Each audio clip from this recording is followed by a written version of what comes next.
বন্ধুরা, দক্ষিণবঙ্গের তাপমাত্রা ঊর্ধ্বমুখী হতে যাচ্ছে। বাংলা জুড়ে তাপমাত্রা বাড়বে, গরম অনেকটাই বাড়তে যাচ্ছে। আজকে থেকে আগামী 2 দিন একটানা ভারী থেকে অতি ভারী গরমের সম্ভাবনা। তারপর 11 তারিখ থেকে দক্ষিণবঙ্গে নিম্নচাপ প্রবেশ করবে, আর এই নিম্নচাপের কারণেই বৃষ্টির সম্ভাবনা।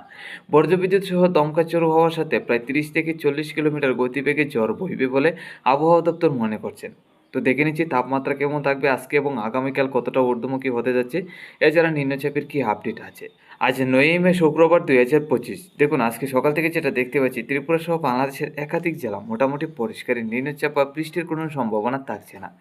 আগামীকালকের মধ্যে গেলেও নিম্নচাপ বা বৃষ্টির কোনো সম্ভাবনা নেই বাংলাদেশ এবং ত্রিপুরা রাজ্যে। তো এই 2 দিন আমরা যেটা দেখতে পাচ্ছি, বৃষ্টির কোনো সম্ভাবনা না থাকে, তাপমাত্রা কিন্তু ঊর্ধ্বমুখী হবে। আমরা যদি তাপমাত্রাটা দিকে দেখুন, দেখতে পাচ্ছি আজকের তাপমাত্রা দুপুরের মধ্যে 40 ডিগ্রির কাছাকাছি থাকবে বাংলাদেশের রংপুর, রাজশাহী, ঢাকা, খুলনা, বরিশালের দিকে। এছাড়া আমাদের ত্রিপুরা, বাংলাদেশের চট্টগ্রাম, আসামের শিলচরের দিকে 36 থেকে 37-এর কাছাকাছি থাকবে তাপমাত্রা। আগামীকাল দুপুরের মধ্যে গেলে আমরা যেটা দেখতে পাচ্ছি, 40 থেকে 41-এর কাছাকাছি থাকবে বাংলাদেশে।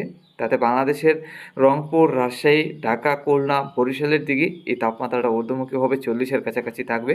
এছাড়া আমাদের ত্রিপুরা, চট্টগ্রাম, আসামের শিলচরের দিকে থাকবে 36 থেকে 37-এর কাছাকাছি।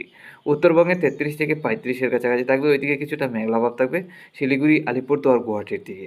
আমরা আগামী 11 তারিখ রবিবারের মধ্যে যাই, তাহলে আমরা যেটা দেখতে পাচ্ছি, দুপুর পর্যন্ত বৃষ্টির তো সম্ভাবনা থাকছে না। দুপুরের পর থেকে বিকালের দিকে নিম্নচাপ প্রবেশ করবে, যার কারণে হালকা পাতলা ছিটাফোঁটা বৃষ্টির সম্ভাবনা আমরা যেটা দেখতে পাচ্ছি সম্পূর্ণ বাংলাদেশে, আমাদের ত্রিপুরা এবং আসামের শিলচরে।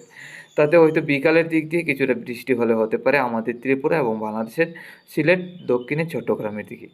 তাতে দুপুরের তাপমাত্রাটা থাকবে 11 তারিখ রবিবারে 40 থেকে 41-এর কাছাকাছি বাংলাদেশের উপর, আমাদের ত্রিপুরা এবং আসামের শিলচর, চট্টগ্রামের দিকে 36 থেকে 37-এর কাছাকাছি থাকার সম্ভাবনা আছে।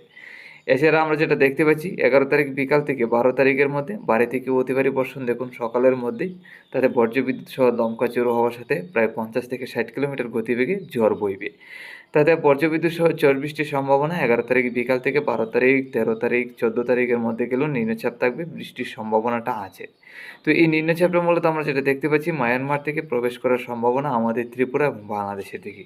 এই নিম্নচাপগুলি মায়ানমার থেকে প্রবেশ করলে বজ্রবিদ্যুৎ সহ দমকা চড়ো হওয়ার সাথে ঝড় বৃষ্টি ত্রিপুরা সহ বাংলাদেশে 14 তারিখ থেকে 15 তারিখ পর্যন্ত, 11 তারিখ থেকে। তারপর হয়তো 15 তারিখ, 16 তারিখ, 17 তারিখের দিকে নিম্নচাপ কিছুটা কমতে পারে, আর নয়তো কিন্তু একটানা ঝড় বৃষ্টির সম্ভাবনা। কারণ বঙ্গোপসাগরে আগামী 18 তারিখ, 19 তারিখ থেকে একটা নিম্নচাপ তৈরি হবে, আর এই নিম্নচাপ আবারও মায়ানমার হয়ে বাংলাদেশ এবং ত্রিপুরা রাজ্যের দিকে প্রবেশ করার সম্ভাবনা আছে। যার কারণে হয়তো 11 তারিখ থেকে 19 তারিখ, 20 তারিখ পর্যন্ত একটানা ঝড় বৃষ্টি হতে পারে নিম্নচাপের কারণে। বঙ্গোপসাগর থেকে এই নিম্নচাপ প্রবেশ করবে মায়ানমারে, আর মায়ানমার থেকে বাংলাদেশ এবং ত্রিপুরা রাজ্যের দিকে প্রবেশ করার সম্ভাবনা আছে।